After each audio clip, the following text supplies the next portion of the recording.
유월절 엿새 전에 예수께서 베다니에 이르시니 이곳은 예수께서 죽은 자 가운데서 살리신 나사로가 있는 곳이라. 거기서 예수를 위하여 잔치할새 마르다는 일을 하고 나사로는 예수와 함께 앉은 자 중에 있더라. 마리아는 지극히 비싼 향유 곧 순전한 나드 한 근을 가져다가 예수의 발에 붓고 자기 머리털로 그의 발을 닦으니 향유 냄새가 집에 가득하더라. 아멘. 할렐루야. 오늘도 우리를 사랑하셔서 우리와 같은 모습으로 이 땅에 오신 우리 주님의 그 크신 은혜와 그 사랑을 이 시간 주님 앞에 감사하고 찬양을 드립니다. 주님께서 우리를 사랑하시려고 우리와 같이 되셨습니다. 우리와 같이 되셔서 우리와 함께 하시고 우리와 함께 하시되 영원히 함께 하시는 분, 그 예수님이 바로 우리의 구원자 되시는 분입니다. 그 주님을 의지하고 그 주님께서 이 땅에 오신 이 12월 달에 우리의 마음에 그 예수님을 더 간절하게 모시고 그 주님과 함께 살아가는 우리 복된 성도들 되기를 주님의 이름으로 축복합니다. 여러분 학교를 다닐 때 초등학교, 중학교, 고등학교 이렇게 다닐 때 선생님에게 야단을 맞지 않고 학교를 다닌 사람들은 아마 거의 없을 거예요. 있으면 정말 모범생이고 선생님이 보실 때마다 야, 너는 어떻게 그렇게 착하냐 그렇게 했던 분들이 아마 많이 계시겠죠. 그런데 저는 학교 다닐 때 가끔 선생님에게 야단을 맞았어요. 근데 가끔 야단 맞을 때 선생님이 하시는 말씀이 약간 비슷한 부분이 있었어요. 그래서 수업 시간에 수업을 들을 때 좀 산만하다. 그러면 선생님이 뭐라고 야단을 치냐면 야, 너는 수업 태도가 왜 그래? 라고 이렇게 야단을 쳤어요. 그래서 선생님에게 불려가서 교무실에 불려갔을 때 교무실에서 선생님이 야단 칠 때 뭐라고 그러냐면 야, 너 태도가 왜 그래? 그런 말씀을 하셨습니다. 그러니까 어떤 사람을 평가할 때 어떤 사람에 대해서 사람들이 무엇인가 평가할 때 저 사람은 태도가 안 좋아. 이런 말을 합니다. 이게 태도가 뭘까? 우리 태도라는 말을 많이 쓰죠. 그래서 우리가 어릴 때 아이들 키울 때 아이들을 야단칠 때도 넌 부모님에게 대한 태도가 왜 그래? 이렇게 말을 합니다. 직장 생활할 때나 사회생활할 때 직장 생활을 잘하고 사회생활을 잘하는 사람들이 듣는 칭찬도 보면 태도에 대한 칭찬이에요. 저 사람은 직장 생활하는 태도가 좋아. 상사에 대한 태도가 좋아. 이런 말을 합니다. 직장 생활할 때 인사평가를 할 때 이 사람은 직장 생활하는 태도가 좋지 않다. 이런 게 있으면 이 사람은 승진할 수 있는 가능성이 거의 없다고 봐도 맞겠죠.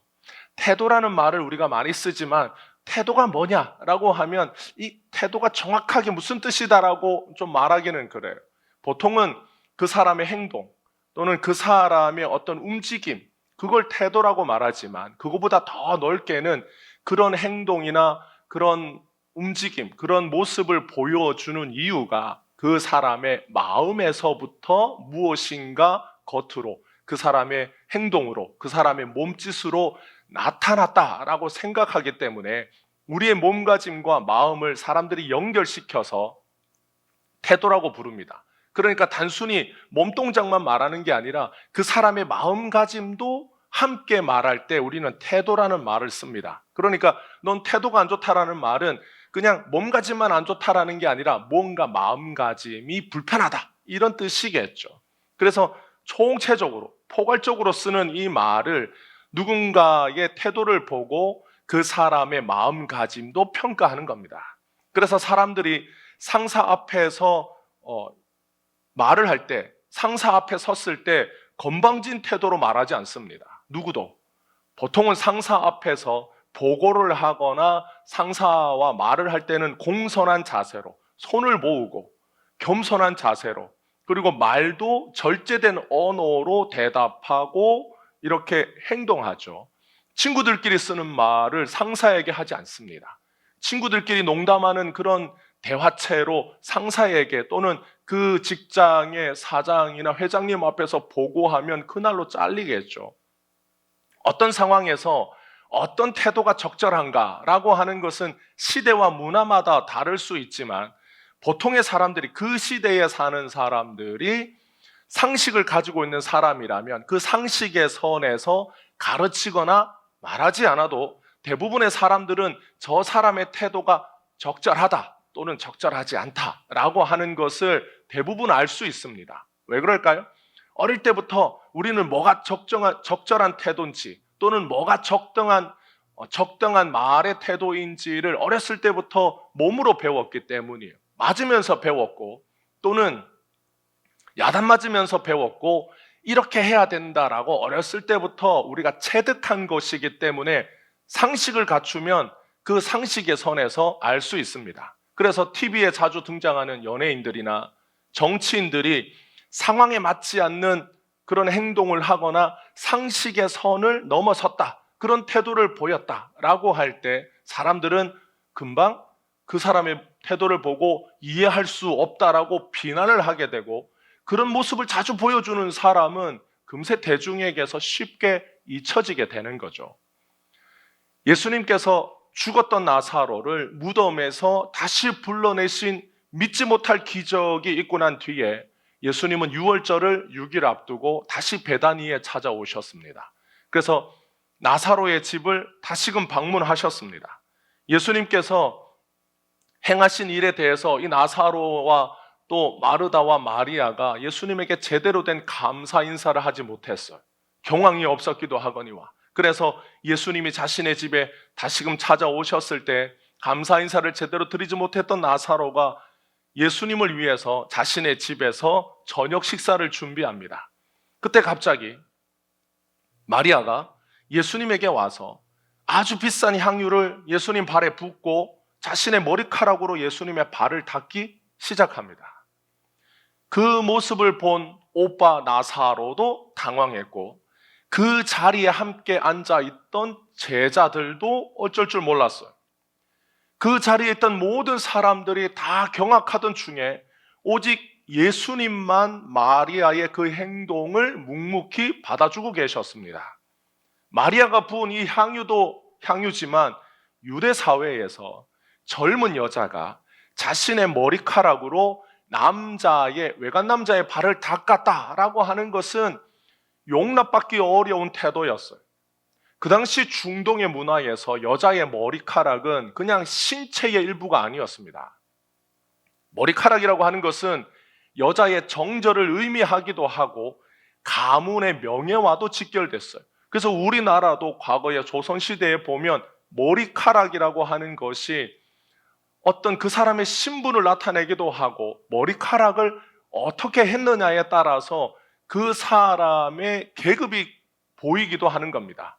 왕이나 아니면 고관 대작이나 왕비들이 머리카락을 아무렇게나 하지 않아요.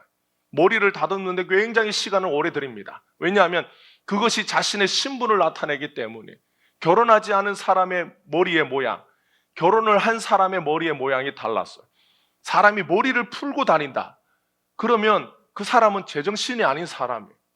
그러니까 머리카락이라고 하는 것은 어떤 문화에서 보면 단순히 그냥 자신의 신체의 일부로 내가 그냥 마음대로 하고 싶은 대로 할 수 있는 곳이 아니었어요. 그건 대부분의 문화에서도 보면 머리카락을 어떻게 했느냐에 따라서 그 사람의 신분이나 그 사람의 어떤 사회적인 지위라는 것이 나타나는 거였습니다. 그러니까 2000년 전에 유대 사회에서 머리카락이라고 하는 것은 그냥 단지 신체의 일부를 넘어서서 그것은 그 사람의 어떤 정체성, 그 사람이 속해 있는 공동체를 나타내는 상징과도 같은 거였어요. 그래서 유대 사회에서 여자의 머리카락은 정절을 의미하기도 하고 이 머리카락이 가문의 명예와도 직결이 되었기 때문에 그 당시 사람들은 머리를 어떻게 했습니까? 머리를 감췄어요. 머리를 보여주지 않았습니다. 외간 남자에게 자신의 머리카락을 보여주는 것은 여자로서 자신의 정절을 지키지 않는 행동과도 같았기 때문에 과거 영화를 보면 여자들이 다 머리를 감추고 다니잖아요. 머리를 감추고 지금도 중동의 문화에 보면 머리를 감출 뿐만이 아니라 얼굴도 보여주지 않아요. 굉장히 보수적인 그런 지역에 가면 아예 그냥 모든 몸을 다 감추고 보여주지 않습니다. 2000년 전에 유대 문화에서 여성이 머리를 가리고 있는 것은 나는 특정한 가문과 남자의 보호를 받고 있다라는 표시였어요. 그래서 이 여인이 속해 있는 가문, 그 가문의 남자들로부터 보호받는 사람이다. 이 사람은 그냥 보호받지 못하는 아무런 자기를 보호해줄 남자가 없는, 그러니까 과부나 아니면 외톨이나 고아가 아니라 어떤 특정한 가문에 속해 있고 공동체에 속해 있는 사람이라고 하는 표시로 자신의 머리를 가렸어. 그러니까 그런 문화 속에 탈무드를 보면 여자가 공공장소에서 머리를 풀고 다니면 이혼의 사유가 됐습니다. 그러니까 여러분들은 머리를 다 이렇게 지금은 풀고 뽑고 지지고 막 다 하잖아요.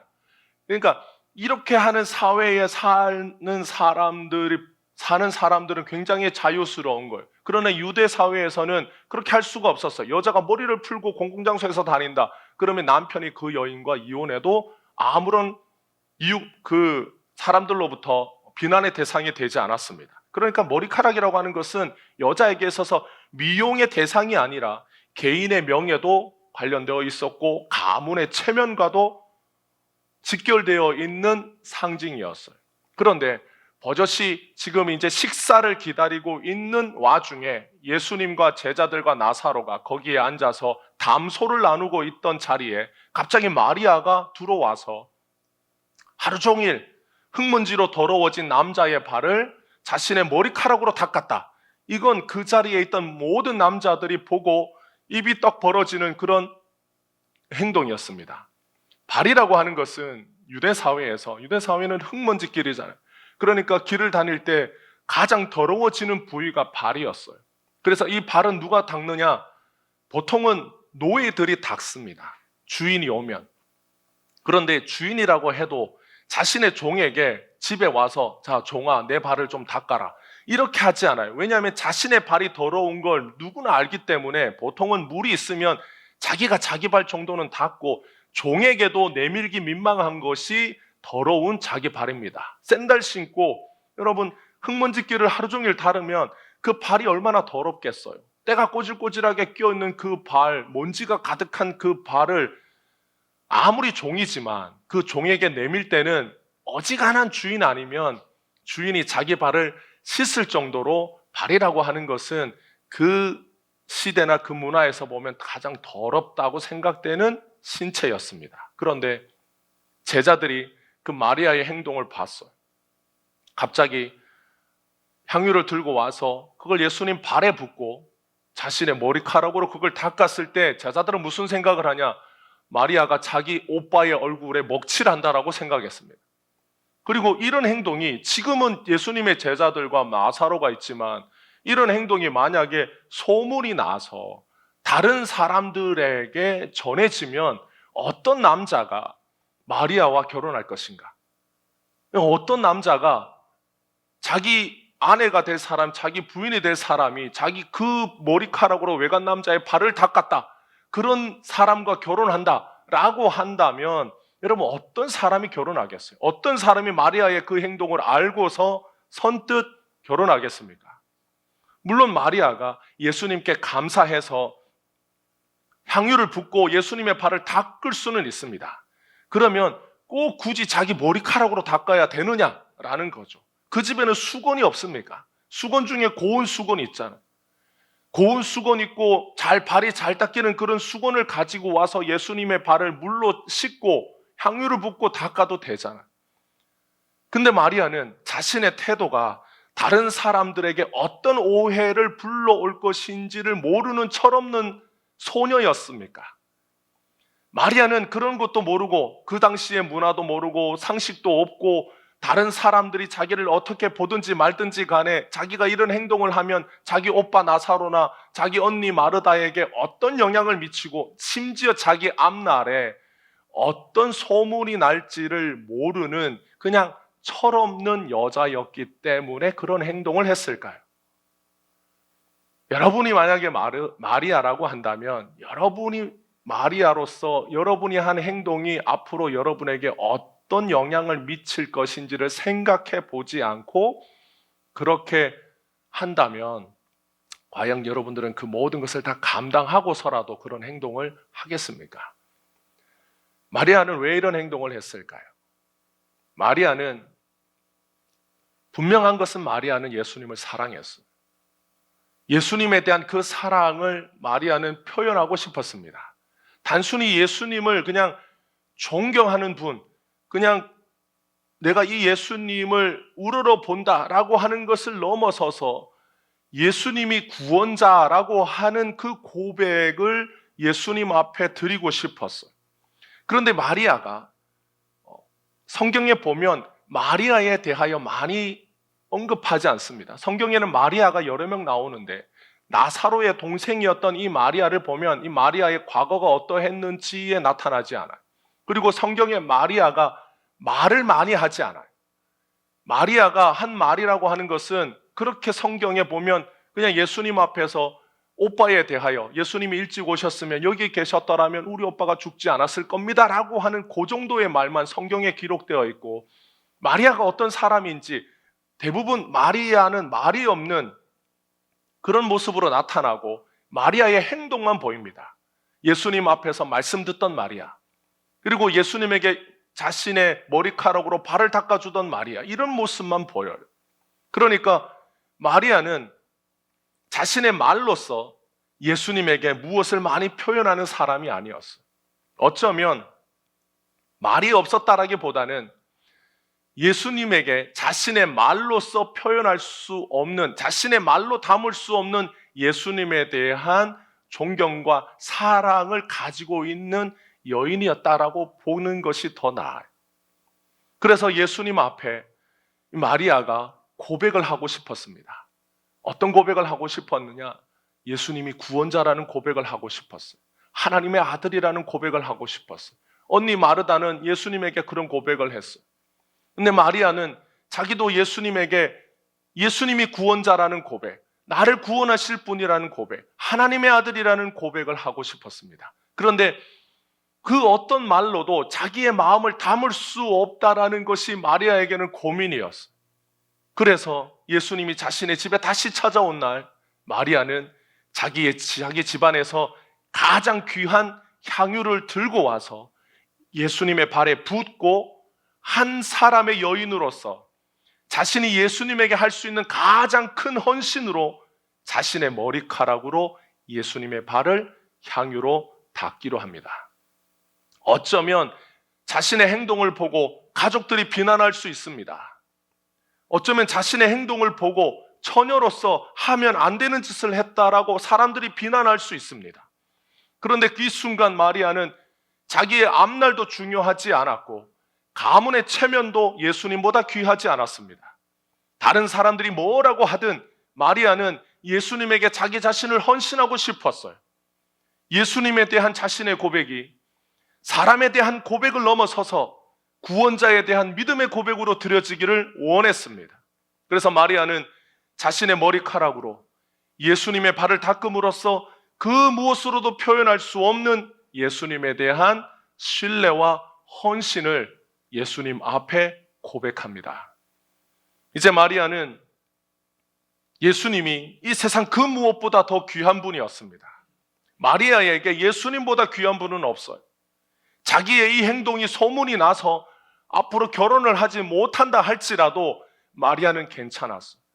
마리아는 자기가 예수님 앞에 드리는 이 헌신으로 말미암아 예수님에 대한 고백이 받아지면, 예수님에 대한 고백이 드려지면 그것으로도 감사하고 그 이상으로도 필요한 것이 없다라고 생각했습니다. 그래서 마리아가 여인으로서는 할 수 없는 행동을 한 겁니다.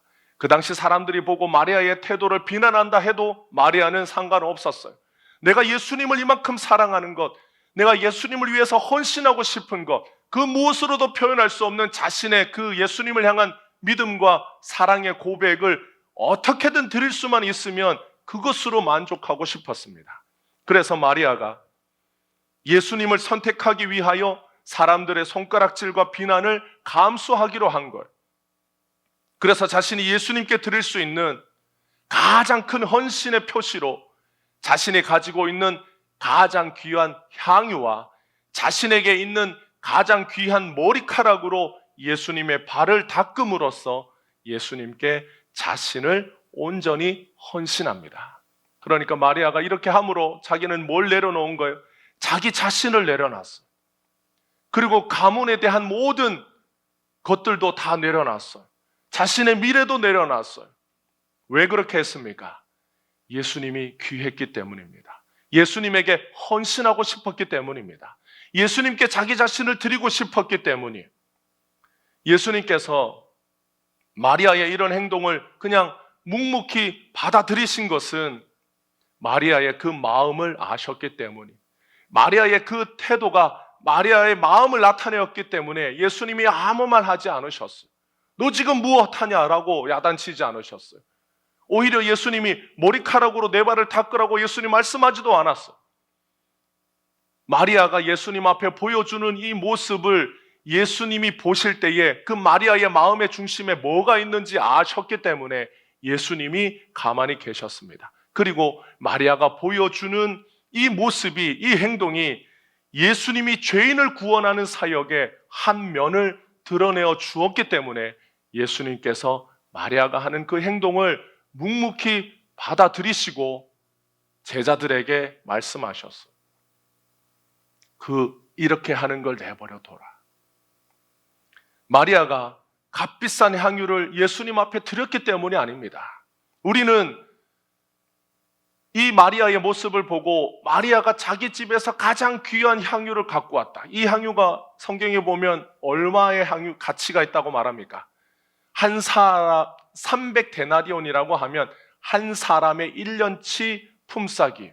그러니까 1년치 연봉이에요. 연봉은 사람마다 다르지만 우리가 평균 한 사람의 연봉, 그러면 여러분들에게 연봉은 얼마 정도 됩니까? 5천만 원? 6천만 원? 7천만 원 다를 수 있지만 한 사람이 1년 동안 벌었던 돈을 쓰지 않고 모아둔 가치가 마리아가 예수님 발에 부었던 향유예요. 우리는 다 그 향유에 집중합니다. 그 가치에 집중해요. 여러분 1년의 연봉을 예수님 앞에 드려서 헌신이라고 말할 수 있다면 그렇게 할 수 있어요. 왜냐? 우리는 그렇게 헌금하기도 합니다. 자기가 감당할 수 없는 큰 액수지만 주님 앞에 헌금하는 사람들 많이 있어요. 10억 헌금하는 사람도 있습니다. 50억을 헌금하는 사람도 있습니다. 그런 사람을 봤어요. 그러면 그렇게 헌금한 사람들의 헌신은 그렇게 했기 때문에 그 액수를 주목하고 그 사람이 드린 돈의 크기를 주목하면 참된 헌신의 모습이 보이지 않는 거예요. 예수님이 그렇게 큰 돈을 헌금했기 때문에, 헌신했기 때문에 예수님께서 잘했다라고 말하는 게 아닙니다. 예수님께서 이 마리아의 모습을 보실 때 마리아의 이 헌신을 받아주신 이유는 마리아가 향유를 깨트렸기 때문이 아니라 그거보다 더 근본된 것을 보셨어요. 자기에게는 가장 값비싼 향유를 가지고 와서 자기에게는 가장 귀한 머리카락으로 예수님의 발을 닦았던 그 마리아의 마음의 중심에 뭐가 있었느냐? 예수님을 위해서 나는 모든 것을 다 포기하고 예수님만 선택하겠다라고 하는 그 마리아의 마음의 헌신을 예수님이 보셨기 때문입니다. 그게 예수님에게는 더 중요한 거예요. 예수님에게 여러분 향유가 뭐가 중요하겠어요? 예수님에게 돈이 뭐가 중요하겠어요? 예수님이 보실 때 가장 귀하게 보신 것은 모든 것을 포기하고서라도, 자신의 미래를 포기하고서라도 예수님을 택하겠다라고 하는 그 마리아의 마음을 예수님은 가장 귀하게 보셨어요. 그래서 그 마리아의 마음이 어떻게 나타났느냐? 그 행동으로 나타난 거예요. 자기 집에 있는 가장 귀한 것, 자기에게는 가장 소중한 것으로 예수님의 발을 닦았던 그 마리아의 행동이 마리아의 마음에서부터 우러났다라는 걸 예수님이 아셨기 때문에 마리아의 행동을 받아주셨어요. 마리아의 향유보다 더 중요한 그녀의 마음이 담긴 그 행동을 예수님이 주목하셨습니다. 예수님께서 이 세상에 오신 목적은 죄인을 구원하기 위해서입니다. 죄인을 구원하기 위하여 예수님이 이 세상에 오셔서 예수님에게 있는 명예를 지킬 수 있는 길보다 예수님은 어떤 길을 가셨느냐? 죄인을 더 가까이 하는 길을 예수님이 택하셨습니다. 이 세상에서 남자들이 명예를 얻는 방법은 몇 가지가 있어요. 전쟁에 나가서 승리를 하고 싸움에서 이기면 명예가 주어졌습니다. 그래서 옛날에 장군들이 명예를 얻기 위하여 전쟁에 나아가서 승리하는 거예요. 그러면 우리도 군인들에게 명예를 줍니다. 그게 훈장이에요. 이 사람은 명예스러운 군인입니다. 그래서 그에 합당한 훈장을 줌으로 군인은 명예를 얻게 됩니다. 그러니까 과거의 남자들이 명예스러운 삶을 살기 위해서 전쟁에 나아가서 승리하고 그 승리를 쟁취하면 됩니다. 그리고 또 다른 하나는 정치판에 뛰어드는 걸. 정치판에 뛰어들어서 뛰어난 수완을 보여주면 그 사람을 명예스럽게 생각합니다. 아니면 유대 종교 지도자들처럼 높은 종교적인 지위를 통해서 사람들로부터 명예를 얻을 수가 있었습니다. 그런데 예수님이 이 땅에 와서 로마 제국을 대항하여 싸우지 않았습니다. 정치판에 뛰어들어서 예수님이 수완을 드러내지도 않았습니다. 유대 종교 지도자들과 어울리지 않았어요. 예수님은 그 어떤 명예도 다 고사하고 오히려 명예가 없는 길, 명예를 더럽히는 길, 사람들이 아무도 그 길이 명예스럽다고 생각하지 않는 길, 죄인들을 가까이 함으로써 모든 사람들로부터 명예는커녕 오히려 오해와 비난을 받으시는 길을 걸어가셨어요. 예수님께서 죄인을 구원하는 일에 자신의 모든 것을 헌신하셔서 사람들의 그 어떤 비난과 모함 속에서도 그러한 것이 자신을 죽일 수 있다는 걸 아시면서도 예수님은 그걸 다 감당하시고 누구보다 죄인을 가까이 하시고 죄인을 사랑하신 분이 바로 예수님입니다. 예수님이 죄인을 구원하기로 작정하셨을 때 예수님은 자신의 일부를 희생하기로 결정하신 것이 아니라 예수님은 자신의 전부를 희생하기로 결정하셨어요. 예수님은 전능하신 하나님으로서 모든 선악을 판단하시는 분이 예수님입니다. 인간의 모든 법 위에 존재하시는 분이 예수님입니다. 예수님의 판단은 모든 인간의 판단보다 선하신 분이에요. 사람은 어떻게 생각하느냐? 한 명을 희생하여서 100명을 살릴 수 있다면 한 명을 희생하는 것이 낫다라고 판단하는 것이 인간의 판단의 기준이 됩니다. 그런데 예수님은 100명을 선택하지 않고서 나 한 명을 택하시는 분이 예수님이. 그런데 그 예수님이 그렇게 하실 때 어떻게 하셨느냐? 자신의 일부를 내어주고 죄인을 구원하신 것이 아니라 자신의 전부를 내어주고 죄인을 구원하셨습니다. 하나님이신 예수님이 자신의 전부를 주고 죄인을 구원하셨기 때문에 죄인에게 어떤 희생도 요구하지 않고 구원하신 분이 예수님이에요. 다 높은 자리, 구원의 자리, 신의 자리에 오른 모든 존재들은 그 자리에 오를 수 있는 대가를 지불하라고 말해요. 희생하라고 말합니다. 고행하라고 말합니다. 그에 따르는 어떤 수행의 결과를 내라고 말합니다. 그런데 예수님의 헌신은, 죄인을 위한 예수님의 헌신은 자신의 전부를 주신 헌신이기 때문에 죄인에게 어떤 죄값을 요구하지 않아요. 대가를 희생하지 않습니다. 뭐냐 하면 예수님께서 그 모든 죄값을 완전하게 갚으셨기 때문이. 왜 갚으셨습니까? 예수님 자신의 전부를 주셨기 때문에 갚은 거예요. 예수님이 전능하신 하나님으로서 자신의 모든 것을 희생하고 모든 것을 내어놓으심으로 죄인이 가지고 있던 모든 죄를 다 갚으실 수 있는 헌신이 예수님의 헌신입니다. 그래서 예수님이 그 모든 것을 다 갚으시고 난 후에 우리들에게 내가 다 갚았으니 너희도 이제 그 갚은 것을 치르라고, 너희들이 이제 빚갚아라고 예수님 말하지 않아요. 죄인에게는 어떤 희생의 대가도 요구하지 않으시는 희생이, 그 헌신이 예수님의 헌신입니다. 그것이 예수님만 가지고 계신 독특한 헌신이. 왜냐하면 예수님이 하나님이시기 때문에, 하나님이시기 때문에 모든 걸 하나도 남기지 않으시고 다 갚으셨어요. 다 갚으셨는데 그 예수님이 사랑이 많으신 분이시고 그 예수님의 은혜가 충만하신 분이기 때문에 자신이 갚으신 그 모든 죄의 값을 죄인에게 요구하지 않으셨어요. 오히려 죄인에게 자신의 구원을 선물해 주셨습니다. 그 무엇도 요구하지 않는 은혜로 자신을 믿는 자들에게 선물로 구원을 베푸시고 죄인에게 베푸신 그 희생과 선물에 대한 어떤 대가도 요구도 예수님 하지 않으셨어요.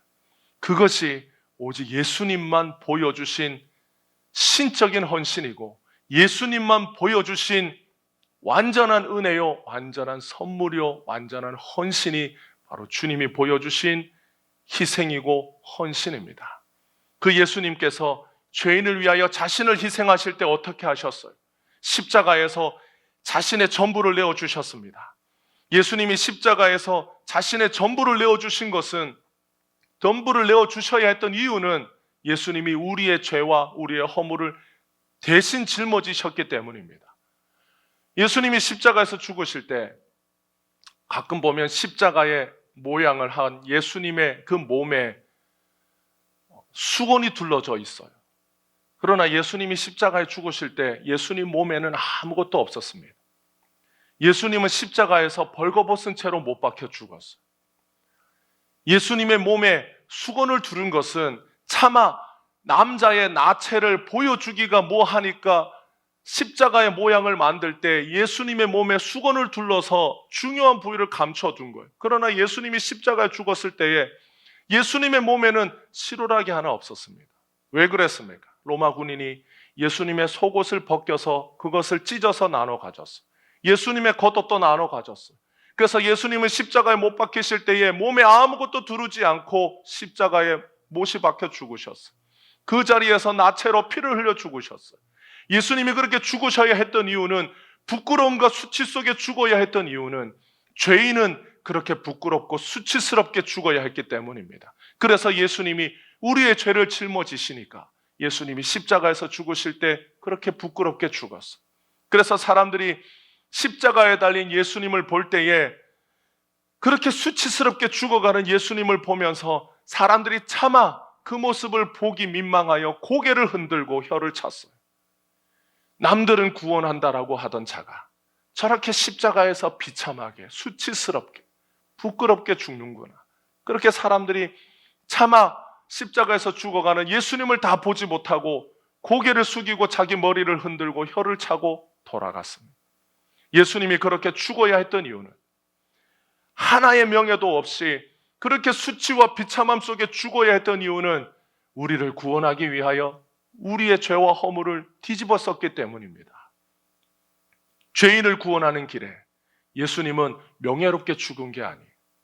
죄인을 구원하는 길에 예수님은 자신의 명예가 완전히 땅에 떨어지고 더럽혀지는 길이지만 우리를 구원하기 위하여 그 길을 가셨어요. 죄인을 구원하는 길이라면 사람들 앞에서 수치당하는 것을 받아들이셨습니다. 죄인에게 헌신하셨기 때문에 예수님은 십자가에서 하나님 아버지에게 버림당하시고, 예수님은 그걸 아시면서도 죄인을 구원하기 위하여, 나를 구원하기 위하여 기꺼이 더러운 죄인이라도 껴안는 길을 택하시고 죽으신 분이 예수님이. 그래서 예수님은 자신의 모든 것을 내려놓고 자신의 모든 것이 땅에 떨어지고 자신의 명예와 자신의 존귀함이 다 사라지는 십자가의 길을 나를 위하여 걸어가신 분이 예수님입니다.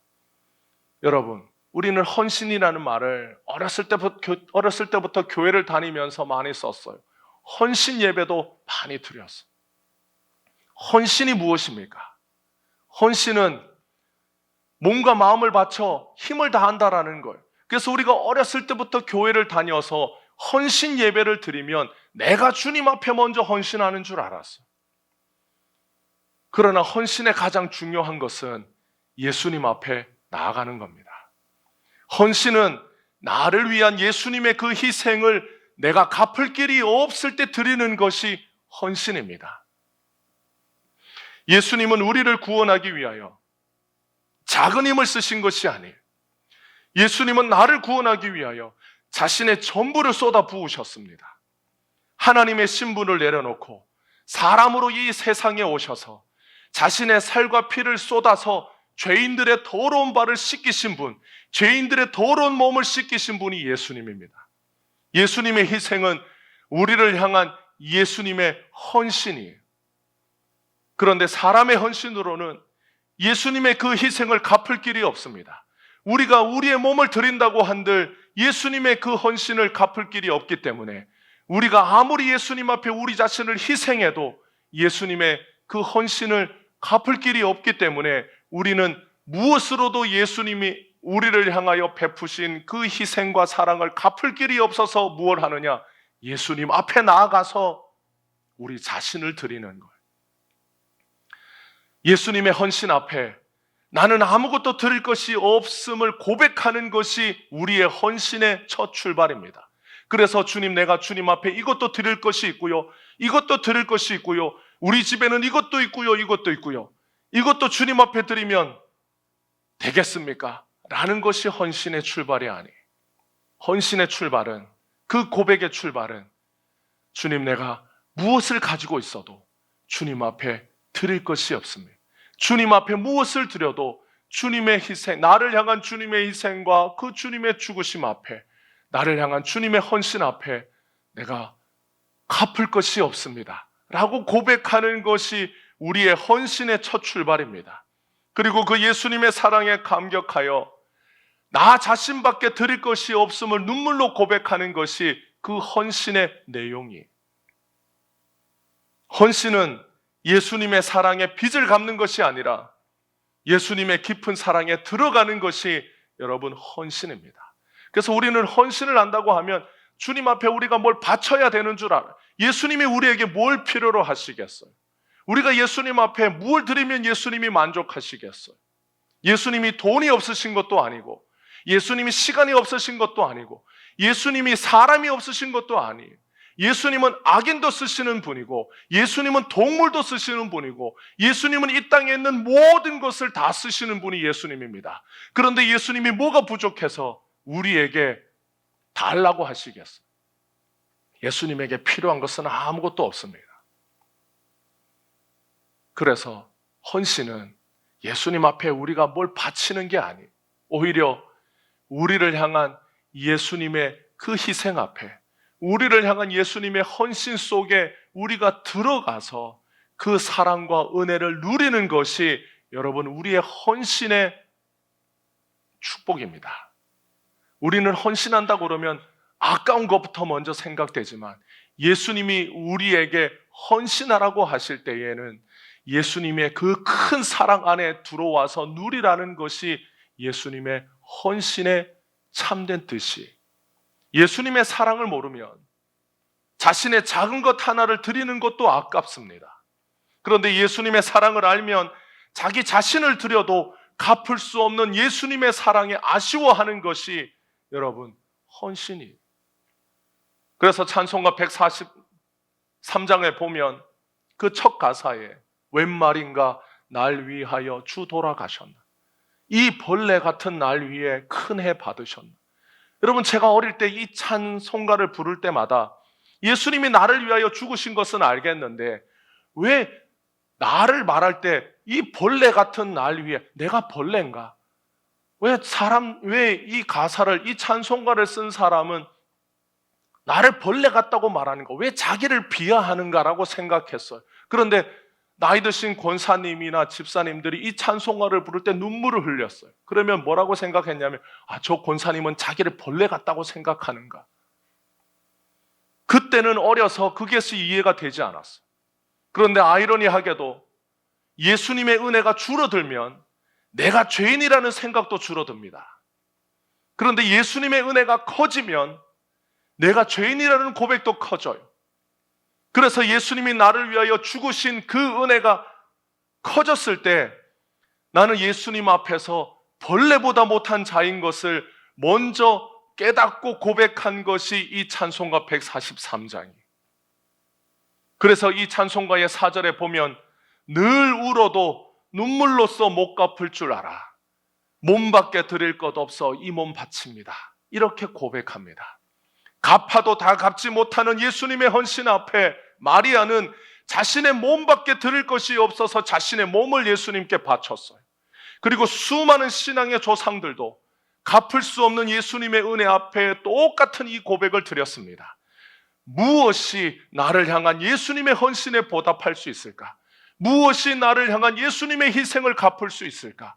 나 같은 자를 위하여 자신의 몸을 십자가에 못 박아 죽으실 때 부끄러움과 수치를 다 감당하시면서도 살을 찢고 피를 흘려 십자가에 매달려 죽는 길을 택하셨을까? 나를 얼마나 사랑하셨기에, 나를 얼마나 사랑하셨기에 그 길이라도 가서 나를 구원하려고 하셨는가? 예수님의 그 사랑을 조금이라도 알게 되고 조금이라도 깨닫게 되고 그 사랑을 조금이라도 맛본 사람들이 자기가 가진 것으로는 무엇으로도 갚을 수 없는 그 예수님의 사랑 앞에, 그 헌신 앞에 드릴 것이 없어, 갚을 수가 없어서 나를 드린다라고, 나의 몸이라도 주님 앞에 드려서 갚을 수 있으면 그것을 갚겠다고 그렇게 고백했어요. 그 사람은 재산이 많은 사람이었겠습니까? 없는 사람이었겠습니까? 재산이 없는 사람이 자신의 몸뚱아리밖에 없었기 때문에 이 고백을 드렸어요. 재산이 많은 사람이 자기가 가진 그 많은 재산으로도 자신의 죄를 씻을 수 없다라는 걸 깨달아서 주님 앞에 내가 많은 재산이 있으나 그 재산으로도 내 죄를 씻을 수 없고 그 돈으로도 내 허물을 벗길 수 없는 걸 알기에 주님 앞에 무엇보다 귀한 내 몸뚱아리, 내가 가진 재산으로도 바꾸지 않을 내 몸뚱아리, 그러나 죄 많고 허물 많은 벌레보다 못한 내 몸뚱아리라도 주님 앞에 드릴 수 있으면, 주님이 이 몸뚱아리라도 받아주시면 주님의 그 은혜와 사랑 앞에 이것을 드리겠다라고 예수님을 만난 사람들이 그렇게 고백하고 이 찬송가를 부르고 주님 앞에 고백했어요. 사랑하는 여러분, 제가 며칠 전에 차를 타고 길을 가다가 사람이 다닐 수 없는 길가에, 차들만 다녀야 되는 도로 위에 어떤 할머니가 얇은 옷을 하나를 입고 어쩔 줄을 몰라 길가에서 갓길에서 우왕좌왕하고 길을 걸어가는 걸 봤어요. 그래서 그 옆에 서서 아니 여기서 뭐 하시냐고 물어봤어요. 아니 여기 위험한데 여기서 뭐 하세요? 그랬더니 집에 가는 길이라는 거. 아니 집이 어디신데 여기서 집을 가시냐고 그랬더니 집 주소를 막 얘기를 해요. 그런데 집 주소 방향이 여기가 아니에요. 그래서 딱 봐도 이 할머니가 치매가 있는 분 같았어요. 나이는 많지 않았던 것 같은데 치매가 있었어요. 그래서 어디 가시냐고. 아니 옷도 그냥 집에 가서 외출해서 집에 가는 거면 외투라도 입어야 되는데 그냥 위에 티 하나만 입고 있었어요. 신의 발에는 샌들 하나 신고 있었어요. 그래서 손에는 핸드폰을 쥐고 집에는 어린아이들밖에 없다고 그렇게 말하면서 계시길래 여기 두면 큰일 나겠다 싶어 경찰에게 전화를 했어요. 그래서 경찰이 경찰차를 보내줬는데 경찰관에게 전화가 왔어요. 그분의 인상착의가 어떠냐? 이러이러하냐? 옷을 이렇게 입고 있다. 머리를 짧게 파마를 했다. 그러니까 가족들도 이분을 찾는 거예요. 집에 어린아이만 있는 게 아니라 이미 장성한 아이들이 다 있었어. 그래서 경찰이 올 때까지 기다렸다가 경찰관에게 인계를 해줬어. 그래서 경찰관이 차에 태워서 그분을 집에다 데려다 주는 걸 봤습니다. 그걸 보고 돌아오는 길에 무슨 생각이 들었냐면, 우리의 인생을 보면 하나님을 버린 우리의 인생이, 하나님을 버린 우리가 인생을 살면서 우리가 어디서 와서 어디를 가는지를 모르는 인생이었어. 천국은 가고 싶지만 천국이 어디 있는지도 모르고 천국을 어떻게 가는지도 모르고 우리가 인생을 살았어. 인생의 목적도 잃어버리고 하나님도 기억 못하는 우리에게 누가 찾아오셨습니까? 예수님이 찾아왔어요. 예수님이 찾아와서 우리를 긍휼히 여기신 그 예수님이 우리의 손을 붙잡고 어디로 가야 할지 모르는 우리를 이끌어서 그 따뜻한 손으로 우리를 인도해 주셨어요. 어디로 가야 하는지 모르는 인생을 예수님이 사랑과 정성으로 끝까지 책임져 주시고 인도해 주시는 그 예수님 때문에 우리가 구원의 길을 걸어가고 있다. 내 인생이 어디로 와서 어디로 가는지 몰랐는데 나는 위험한 길을 걸어가고 여차하면 죽을 길을 걸어가고 사망의 길을 걸어가고 있을 때 예수님이 찾아와서 우리의 손을 잡아줬어. 예수님이 그 따뜻한 손으로 우리를 붙잡아줬어. 어디로 가야 할지 모를 때 예수님이 우리를 끝까지 데리고 가서 우리의 손을 놓지 않았어. 얼어 죽어야 하고 망해야 하고 비참하게 죽어야 되는 인생을 주님이 찾아와서 우리를 위하여 사랑과 인내로 우리를 이끌어줬어. 예수님이 그렇게 하시기 위하여 예수님은 자기를 바치셨어. 자기를 희생했어. 자기의 몸을, 자기의 모든 것을 나를 위하여 다 쏟으셔야 했어요. 세상의 부모들 중에는 자식을 위해서 평생을 헌신하는 부모들이 많이 있습니다. 그런데 그 부모의 헌신을 모르는 자식이 부모의 마음을 섭섭하게 하면 부모들의 마음은 내가 너를 위하여 평생을 헌신했는데 내 마음을 몰라주는구나, 섭섭하고 화도 나고 막 그래요. 그런데 아무 잘난 것 없는 우리를 구원하시기 위하여 자신의 모든 것을 희생하시고 모든 수치와 비난을 짊어지시면서도 우리에게는 어떤 대가를 요구하지 않으시고 오히려 우리를 예수님이 더 사랑해 주셨습니다. 우리를 붙잡는 그 따뜻한 손을 우리가 수없이 뿌리쳐도 예수님은 우리를 향한 그의 손길을 거두지 않으셨어요. 위험한 인생길에서 우리가 다치지 않도록 예수님께서 세심하게 우리를 인도하고 계십니다.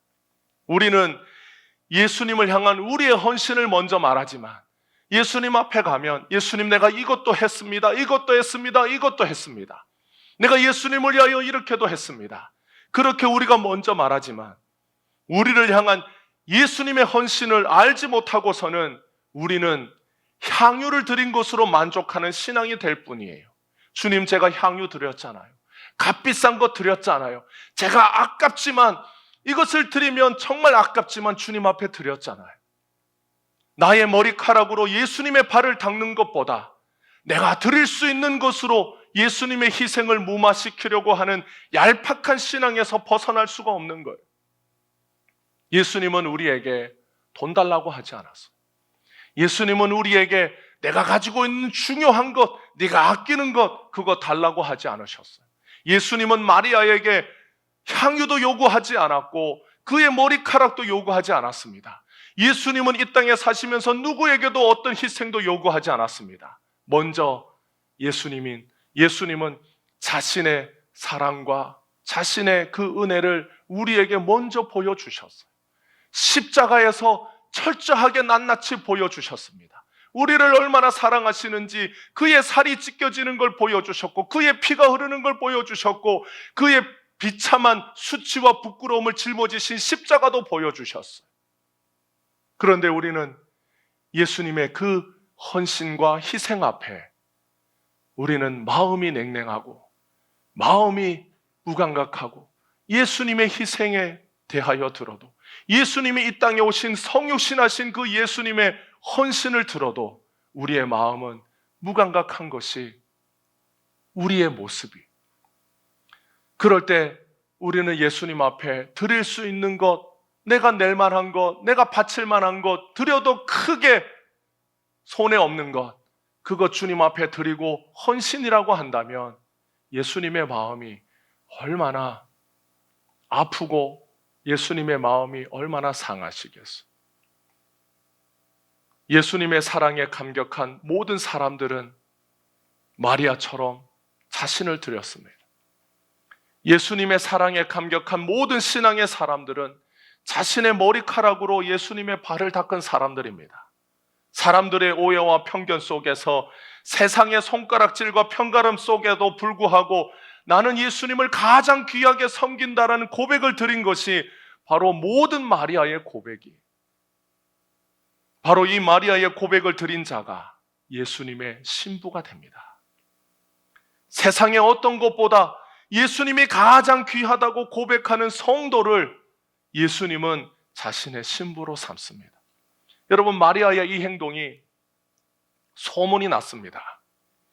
모든 사람들이 알게 됐어요.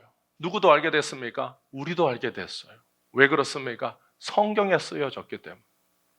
마리아의 이 행동이 예수님 살아계실 때 소문나서 마리아는 이제 시집은 다 갔다고 생각했어. 그런데 예수님의 공동체가 세워지고 예수님이 하나님의 아들이요 우리를 죄와 사망에서 구원하신 구원자라는 것이 제자들로 인하여 퍼지게 되고 교회가 세워지고 이제 그 교회가 많아졌어요. 그럴 때 예수님을 믿는 형제들이 서로 마리아를 자신의 신부 삼기를 원했어요. 마리아 같은 신앙을 가진 여인, 마리아처럼 예수님을 사랑하는 여인, 마리아처럼 자신의 모든 것을 예수님 앞에 드리는 이런 여인을 자신의 신부로 삼는 것이 소원인 형제들이 많아졌어요. 그러나 마리아처럼 모든 사람들이 자신의 머리카락으로 예수님의 발을 닦는 것은 자신의 모든 것을 주님 앞에 드린다라는 고백입니다. 그래서 마리아에게 남편 된 신랑은 똑같이 자신의 머리카락으로 예수님의 발을 닦은 형제가 마리아의 남편이 되는 거예요. 그러나 그들이 예수님 앞에서 한결같이 고백하는 것이 무엇입니까? 예수님이 우리의 전부요. 예수님이 우리를 위하여 헌신하신 그 모든 희생에 우리가 갚을 것이 없어 주님 앞에 우리가 가진 것을 주님 앞에 드리지만 우리는 무엇으로도 예수님의 그 사랑을 다 갚을 수 없는 예수님께 영원한 빚진 자라는 것이 그들의 고백이었어요. 그런 사람들이 바로 예수님의 신부가 됩니다. 그런 사람들이 예수님의 제자의 삶을 삽니다. 우리를 위하여 자신의 모든 것을 내려놓으시고 이 땅에 오신 예수님을 기념하는 이 12월 달에, 성탄절이 있는 달에, 예수님이 성육신하신 날을 기념하는 이 달에 우리를 위하여 자신의 전부를 희생하신 예수님 앞에, 나를 위하여 자신의 전부를 헌신하신 주님 앞에 우리도 마리아처럼 우리의 머리카락으로 주님의 발을 닦는, 나 자신밖에 주님 앞에 드릴 것이 없다라고 고백하는 우리 모두가 되기를 주님의 이름으로 축복합니다. 무엇을 드려도 주님의 그 사랑을 갚을 수 없음을 알기에 주님, 나는 나 자신을 주님 앞에 드리고 싶습니다. 나의 평생을, 나의 모든 것을 주님께 드리기를 원합니다라고 주님의 그 사랑에 반응하고 그 주님의 그 사랑에 보답하고 주님의 그 사랑의 고백으로 나아가는 우리 모든 믿음의 식구들이 되기를 주님의 이름으로 축복합니다. 기도하겠습니다. 사랑과 은혜가 많으신 주님, 우리를 향한 주님의 헌신이 우리가 무엇이길래 주님께서 우리를 위하여 자신을 희생하시고 우리가 어떤 존재이길래 주님은 우리를 위하여 자신의 전부를 주셨습니까? 우리는 무엇을 주님 앞에 드리면 주님의 그 헌신과 희생에 보답하는 인생을 살 수 있겠습니까? 무엇을 드려도 갚을 수 없는 주님의 그 은혜 앞에 이 시간 우리의 마음과 우리의 모든 것을 드려오니 주님이 받아 주옵소서. 우리를 구원하시기 위하여 자신의 전부를 주신 예수님만 사랑하게 하여 주옵소서. 우리를 위하여 자신을 주신 예수님의 이름으로 기도하옵나이다. 아멘. 새롭게 하소서.